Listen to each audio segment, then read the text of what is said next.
First ಮೊದಲನೇದಾಗಿ ಶ್ವಾಸಕೋಶದ ಬಗ್ಗೆ ಸ್ವಲ್ಪ ತಿಳ್ಕೊಳ್ಳೋಣ. ಸೊ ರೆಸ್ಪಿರೇಟರಿ ಸಿಸ್ಟಮ್ ಅಂತ ನಾವೇನು ಹೇಳ್ತೀವಿ, ಅದರಲ್ಲಿ ಎರಡು ಶ್ವಾಸಕೋಶಗಳು ಅಥವಾ ಲಂಗ್ಸ್ ನಮ್ಮ ರಿಬ್ ಕೇಜ್ ಒಳಗಡೆ ಹೃದಯದ ಎರಡು ಬದಿಯಲ್ಲಿ ಶ್ವಾಸಕೋಶಗಳಿರ್ತವೆ. ಹಾಗೆ ಶ್ವಾಸದ ನಾಳಗಳು, ಇವಾಗ ನಮ್ಮ ಬಾಯಿಂದ ಮೂಗಿನಿಂದ ಗಾಳಿಯನ್ನು ತಗೊಂಡುಕೊಂಡು ಹೀಗೆ ಶ್ವಾಸದ ನಾಳದಿಂದ ರೈಟ್ ಸೈಡ್ ಮತ್ತು ಲೆಫ್ಟ್ ಸೈಡ್ ಎರಡೂ ಕಡೆ ನಾವು ಗಾಳಿ ಹೋಗಿ ಆಮ್ಲಜನಕವನ್ನು ರಕ್ತಕ್ಕೆ ಅಬ್ಸಾರ್ಬ್ ಆಗಿ ಮತ್ತೆ ಕಾರ್ಬನ್ ಡೈಆಕ್ಸೈಡ್ ಆಚೆ ಬಂದು ಹೀಗೆ ನಡೀತದೆ. ಈಗ ಹುಟ್ಟಿನಿಂದ ಕೊನೆಯವರೆಗೂ ಶ್ವಾಸಕೋಶ, ನಮ್ಮ ಹೃದಯ ಹೇಗೆ ಪ್ರತಿ ನಿಮಿಷ ಪ್ರತಿ ಸೆಕೆಂಡ್ ಕೆಲಸ ಮಾಡ್ತಾ ಇರ್ತದೋ ಹಾಗೆ ನಮ್ಮ ಶ್ವಾಸಕೋಶಗಳು ಕೂಡ ಅತ್ಯಂತ ಇಂಪಾರ್ಟೆಂಟ್ ಆಗಿರ್ತದೆ. ಸೊ ಇಂದು ನಾವು ಮಾತಾಡೋದು chronic obstructive pulmonary disease, COPD ಅನ್ನೋ ಒಂದು ಕಾಯಿಲೆ ಬಗ್ಗೆ. ಇದ್ರ ಬಗ್ಗೆ ಸ್ವಲ್ಪ ತಿಳಿಸ್ಕೊಡಿ ಡಾಕ್ಟರ್ ಶರತ್. ಕ್ರಾನಿಕ್ ಅಬ್ಸ್ಟ್ರಕ್ಟಿವ್ ಪಲ್ಮನರಿ ಡಿಸೀಸ್ ಅಂದರೆ ಕನ್ನಡದಲ್ಲಿ ಹೇಳೋದಾದರೆ ಇದೊಂದು ದೀರ್ಘಕಾಲದ ಶ್ವಾಸಕೋಶದ ತೊಂದರೆ. ಮುಖ್ಯವಾಗಿ ಈ ತೊಂದರೆಯಲ್ಲಿ ಏನಾಗತ್ತೆ ಅಂತ ಕೇಳಿದರೆ, ದೀರ್ಘಕಾಲದಿಂದ ಒಬ್ಬ ವ್ಯಕ್ತಿಗೆ ಉಸಿರು ಒಳಗೆ ಮತ್ತು ಹೊರಗೆ ಆಡಲು ಕಷ್ಟ ಆಗುವಂಥದ್ದು. ಇದಕ್ಕೆ ಅಬ್ಸ್ಟ್ರಕ್ಟಿವ್ ಪಲ್ಮನರಿ ಡಿಸೀಸ್ ಅಂತ ನಾವು ಕರಿತೇವೆ. ಹಾಗಾಗಿ ಈ ಕಾಯಿಲೆ ಎಷ್ಟು ಜನರಲ್ಲಿ ಕಂಡು ಬರ್ಬೋದು ಅಂತ ನಾನು ಕೇಳಿದರೆ, 8% 10 ಜನಕ್ಕೆ ಈ ಕಾಯಿಲೆ ನಮ್ಮ ದೇಶದಲ್ಲಿ ಕಂಡು ಬರುತ್ತೆ. ಸುಮಾರು ಜನಕ್ಕೆ ಈ ಕಾಯಿಲೆ ಇದೆ ಅಂತ ಗೊತ್ತಾಗತ್ತೆ, ಸುಮಾರು ಜನಕ್ಕೆ ಗೊತ್ತಾಗೋದೇ ಇಲ್ಲ.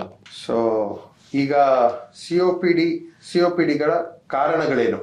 ಸೊ COPDಯ ಕಾರಣಗಳು ಮೋಸ್ಟ್ ಇಂಪಾರ್ಟೆಂಟ್ ಕಾಸ್ ಸ್ಮೋಕಿಂಗ್ ಆಗಿರುತ್ತೆ. ಸ್ಮೋಕಿಂಗ್, ಸಿಗರೇಟ್ಸ್ ಆಗಿರ್ಬೋದು, ಬೀಡೀಸ್ ಆಗಿರ್ಬೋದು, ಆರ್ ನಾನ್ ಸ್ಮೋಕ್ಲೆಸ್ ಟೊಬ್ಯಾಕೋ. ಈಗ ಹೊಸದಾಗಿ ವೇಪರೈಸರ್ಸ್ ಅಂತ ಯೂಸ್ ಮಾಡ್ತಾರೆ, ವೇಪ್ಸ್ ಅಂತ ಹೇಳಿ, ಅದು ಒಂದು ಕಾರಣ ಆಗಿರುತ್ತೆ.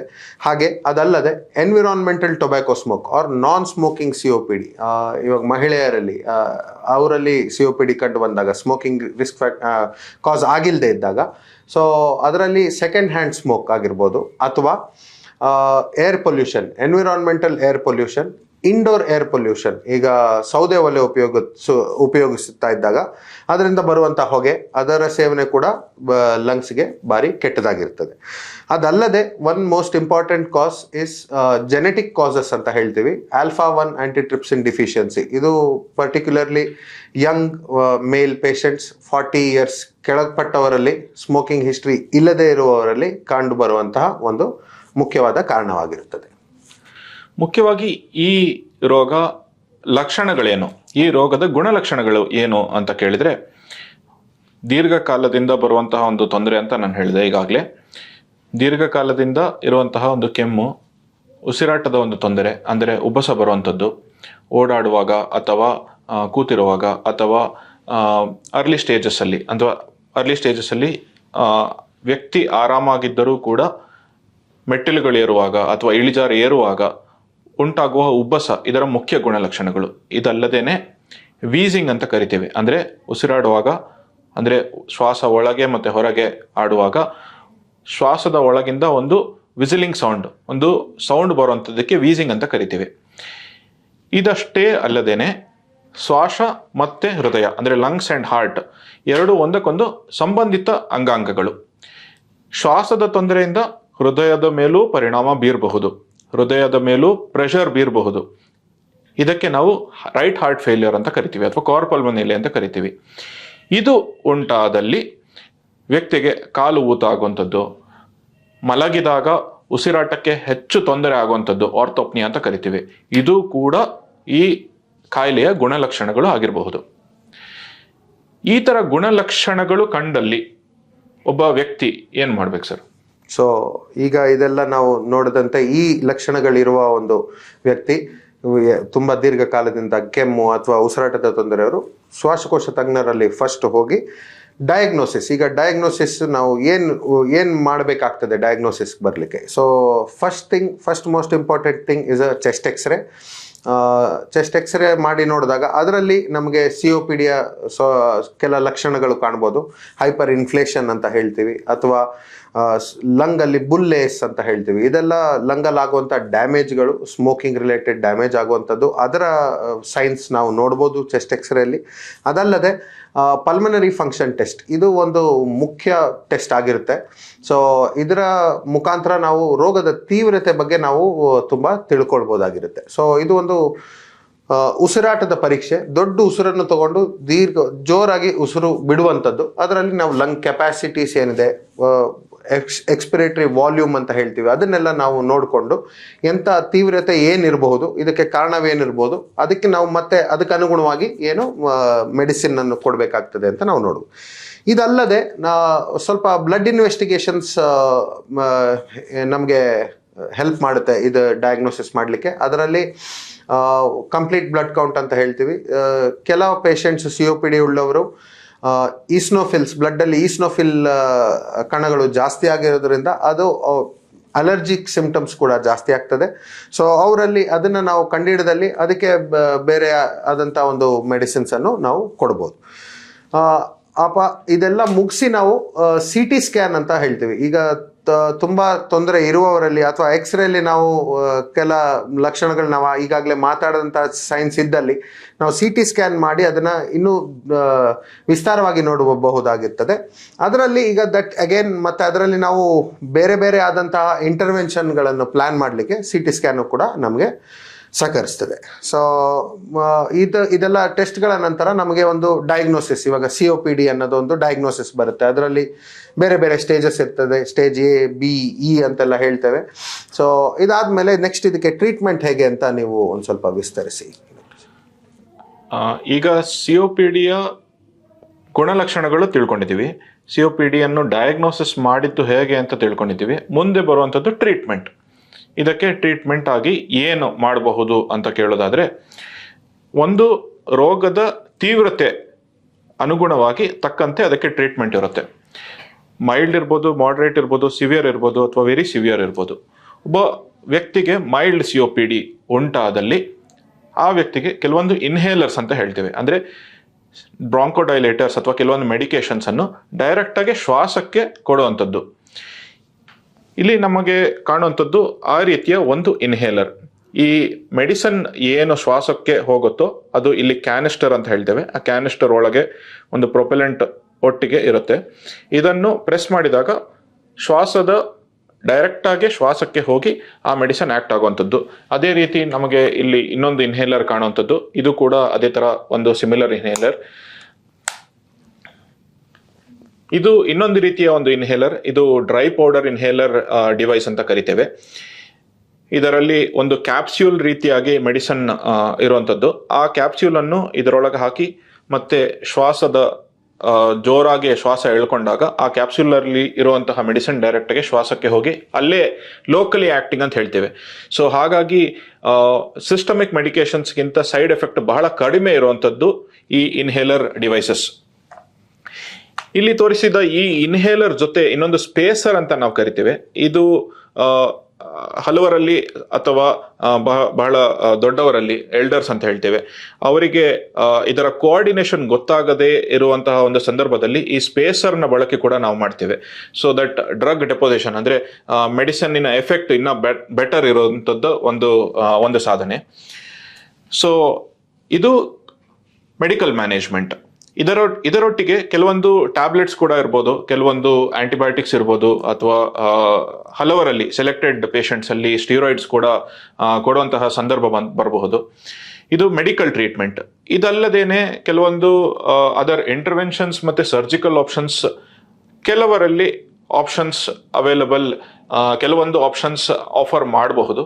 ಅದರಲ್ಲಿ ಒಂದು ಬ್ರಾಂಕೋಸ್ಕೋಪಿಕ್ ಇಂಟರ್ವೆನ್ಷನ್ಸ್, ಲಂಗ್ ರಿಸೆಕ್ಷನ್ ಸರ್ಜರಿ ಅಂತ ಹೇಳ್ತೇವೆ, ಅಥವಾ ಲಂಗ್ ವಾಲ್ಯೂಮ್ ರಿಡಕ್ಷನ್ ಬ್ರಾಂಕೋಸ್ಕೋಪಿಕ್ ಇಂಟರ್ವೆನ್ಷನ್ಸ್ ಅಂತ ಹೇಳ್ತೇವೆ, ಅದು ಕೂಡ ಆಫರ್ ಮಾಡಬಹುದು. ಸೊ ಇದಲ್ಲದೆ ಈಗ ನೆಕ್ಸ್ಟ್ ಇಂಪಾರ್ಟೆಂಟ್ ಪ್ರಿವೆನ್ಷನ್ ಹೇಗೆ ಮಾಡೋದು. ಇವಾಗ COPD ಅನ್ನು ಪ್ರಿವೆಂಟ್ ಮಾಡೋದು ಹೇಗೆ, ಇದರಲ್ಲಿ ಮೋಸ್ಟ್ ಇಂಪಾರ್ಟೆಂಟ್ ಆಗಿರುವಂಥ ಒಂದು ಸ್ಮೋಕಿಂಗ್ ಸೆಸೇಷನ್ ಅಂತ ಹೇಳ್ತೇವೆ, ಅಥವಾ ಸ್ಮೋಕಿಂಗ್ ಮಾಡೋದನ್ನು, ತಂಬಾಕು ಸೇವನೆಯನ್ನು ನಿಲ್ಲಿಸುವಂಥದ್ದು. ಅದರಲ್ಲಿ ಸೆಕೆಂಡ್ ಹ್ಯಾಂಡ್ ಸ್ಮೋಕ್ ಇರುವಂಥದ್ದು, ಅದನ್ನು ಪ್ಯಾಸಿವ್ ಸ್ಮೋಕಿಂಗ್, ಅದು ಕೂಡ ವೆರಿ ರಿಸ್ಕಿ ಆ್ಯಂಡ್ ಅದನ್ನು ಅವಾಯ್ಡ್ ಮಾಡುವಂಥದ್ದು.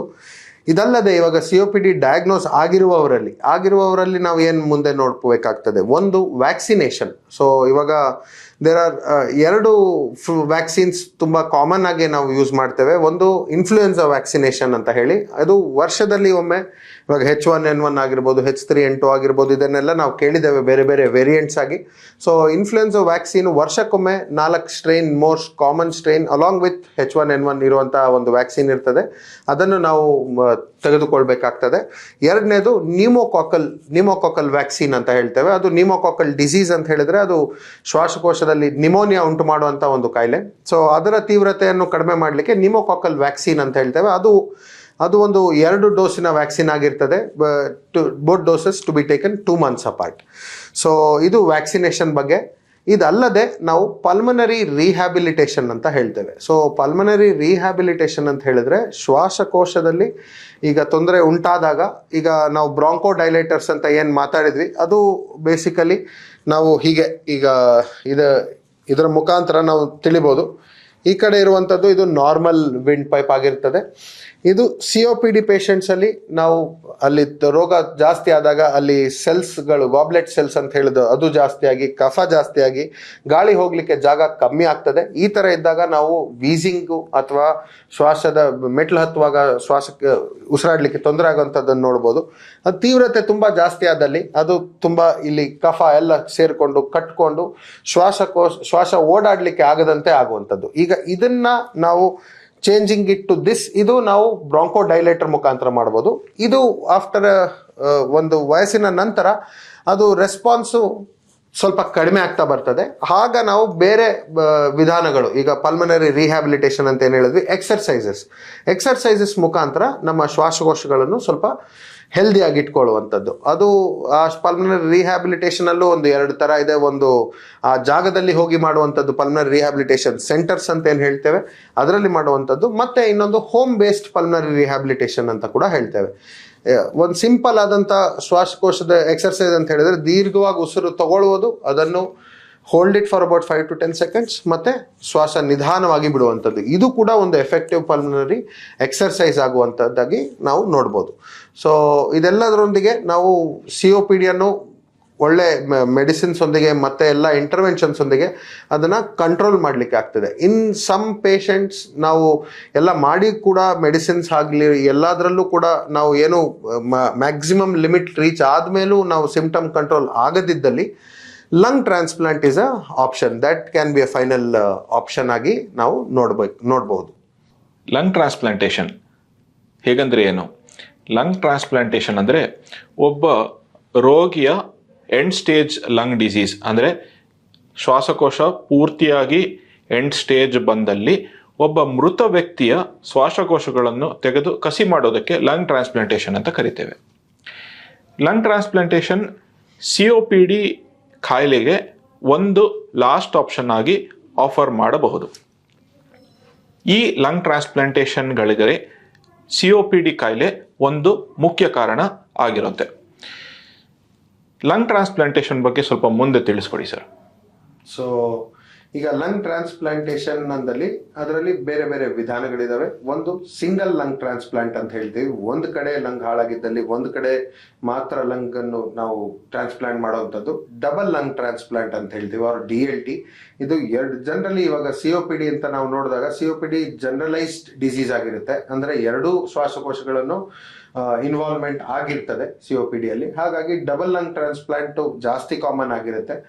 ಮತ್ತೆ ಮೂರನೇದಾಗಿ ಹಾರ್ಟ್ ಲಂಗ್ ಟ್ರಾನ್ಸ್ಪ್ಲಾಂಟ್ ಅಂತ ಹೇಳ್ತೀವಿ. ಸೊ ಇದರಲ್ಲಿ ನಾವು ಮೊದಲೇ ಮಾತಾಡಿದ ಹಾಗೆ ಎಂಡ್ ಸ್ಟೇಜ್ ಲಂಗ್ ಡಿಸೀಸ್ ಆಗಿದ್ದಾಗ ಅದು ಹೃದಯದ ಮೇಲೆ ಒಂದು ಪರಿಣಾಮ ಬಿದ್ದು ಕಾರ್ಪಲ್ ಮೊನೈಲೆ ಅಂತ ಹೇಳ್ತೀವಿ. ಹೃದಯದಿಂದ ಶ್ವಾಸಕೋಶಕ್ಕೆ ಬರುವಂತಹ ರಕ್ತನಾಳಗಳಲ್ಲಿ ಪಲ್ಮನರಿ ಆರ್ಟರಿ ಅಂತ ಏನು ಹೇಳ್ತೀವಿ, ಅದರಲ್ಲಿ ಪ್ರೆಷರ್ ಜಾಸ್ತಿ ಹೆಚ್ಚಳ ಆಗಿ ಅದು ಕೂಡ ಉಸಿರಾಡಲಿಕ್ಕೆ ತೊಂದರೆಯನ್ನು ಉಂಟು ಮಾಡುತ್ತೆ. ಆ ಥರ ರೋಗಿಗಳಲ್ಲಿ ನಾವು ಹಾರ್ಟ್ ಲಂಗ್ ಟ್ರಾನ್ಸ್ಪ್ಲಾಂಟೇಷನ್ ಅನ್ನು ನಾವು ಬಯಸ್ತೀವಿ. ಈಗ ಲಂಗ್ ಟ್ರಾನ್ಸ್ಪ್ಲಾಂಟೇಷನ್ಗೆ ಇವಾಗ COPD ಅಲ್ಲಿ ಲಂಗ್ ಟ್ರಾನ್ಸ್ಪ್ಲಾಂಟೇಷನ್ಗೆ ಏನೇನು ಇಂಡಿಕೇಶನ್ಸ್ ಇರ್ಬೋದು, ಯಾವಾಗ ರೆಫರ್ ಮಾಡಬೇಕು ಸ್ವಲ್ಪ ತಿಳಿಸ್ಕೊಡಿ ಡಾಕ್ಟರ್. ಒಬ್ಬ ಸಿಒಪಿಡಿಯ ರೋಗಿ ಅಂದ್ರೆ ಸಿಒಪಿಡಿ ಉಂಟ ವ್ಯಕ್ತಿಗೆ ಎಂಡ್ ಸ್ಟೇಜ್ ಲಂಗ್ ಡಿಸೀಸ್ ಆದಲ್ಲಿ, ಅಂದ್ರೆ ಕಂಟಿನ್ಯೂಸ್ ಆಕ್ಸಿಜನ್ ಡಿಪೆಂಡೆನ್ಸಿ, ಅಂದ್ರೆ ಮನೆಯಲ್ಲಿ ಕೂಡ ಆಕ್ಸಿಜನ್ ನ ಬಳಕೆಯಿಂದ ಮಾತ್ರ ಉಸಿರಾಡುವಂತಹ ಒಂದು ಸಿವಿಯರ್ ಸಿಒಪಿಡಿ ಸ್ಟೇಜ್ ಅಲ್ಲಿ ಲಂಗ್ ಟ್ರಾನ್ಸ್ಪ್ಲಾಂಟೇಷನ್ ಒಂದು ಆಪ್ಷನ್ ಆಗಿರುವಂತದ್ದು. ಇದಲ್ಲದೇನೆ